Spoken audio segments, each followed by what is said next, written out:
Hi అండి అందరికీ. కార్తీక మాసం వచ్చిందంటే పువ్వులు, కార్తీక వనభోజనాలు ఇవే కదండి. నేను కార్తీక మాసం వనభోజనానికి వెళ్ళానండి. అక్కడ నాకు ఈ చామంతి పూలు అయితే ఇచ్చారు. చాలా ఫ్రెష్గా పెద్ద పువ్వుల్లాగా చాలా బాగున్నాయండి. వీటిని స్టోర్ చేసుకునేటప్పుడు గుర్తొచ్చి ఒక వీడియో కూడా చేసి చూపిద్దామని వీడియో చేస్తున్నానండి.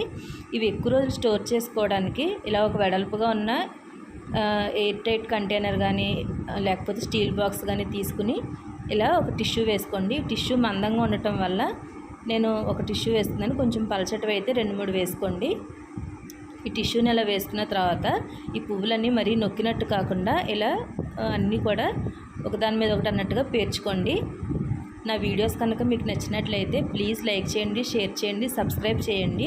ఇలాంటి చిన్న చిన్న వీడియోస్ మరెన్నో చేసుకుందాము. నేను వెళ్ళిన వనభోజనం దగ్గర ఉసిరి చెట్టుకి పూజ అయితే చాలా బాగా చేశారండి. ఒత్తులవి కూడా అందరితో వెలిగింపించి చాలా బాగుందండి. చాలా బాగా చేశారు పసుపు బొట్లతో. ఆ ఫోటో కూడా మీకు లాస్ట్లో యాడ్ చేస్తాను చూడండి. ఇదిగోనండి పువ్వులు అయితే ఇలా చక్కగా అన్నీ పేర్చుకున్నారు కదా. పేర్చుకున్న తర్వాత ఫ్రీగా ఉండాలండి, నొక్కినట్టు కాకుండా. మీరుకున్న పువ్వులను బట్టి బాక్స్ అయితే మీరు చూసుకోండి. పైన కూడా ఇలా ఇంకో టిష్యూ వేయటం వల్ల మూతకు పట్టిన తేమ కూడా దీని మీద పడి పువ్వులకైతే తడంటుకోకుండా ఎక్కువ రోజులు ఫ్రెష్గా ఉంటాయండి.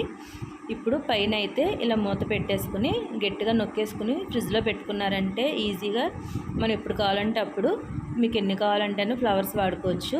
ఎక్కువ ఫ్లవర్స్ ఉన్నా కూడా ఇలా స్టోర్ చేసుకుంటే 15-20 డేస్ అయితే ఈజీగా ఉంటాయండి. అస్సలు పాడవవు. నేను ఆల్రెడీ ఇలా ట్రై చేసిన తర్వాతే ఈ వీడియో అయితే చేస్తున్నాను. మీకు యూజ్ అనిపిస్తే కనుక తప్పనిసరిగా లైక్ చేయండి. నాకు కొన్ని రేకలు పళ్ళెంలో ఉండిపోయాయండి. ఆ రేకలు కూడా మనం ఇలా పెట్టుకోవచ్చు. ఇవైతే మాత్రం నెక్స్ట్ డే వాడేసుకోవాలి.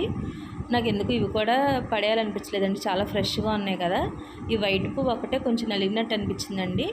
అది కూడా నాకు ఎందుకో పడేయాలనిపించక ఉంచాను. ఫ్రెష్గా ఉంది కదా ఒక పక్కన అని. ఈ రేకలను కూడా మనం నెక్స్ట్ డే యూజ్ చేసేసుకోవచ్చు. ఈ ఉసిరి చెట్టు మీకు నచ్చితే కనుక ఒక లైక్ చేయండి. Bye friends.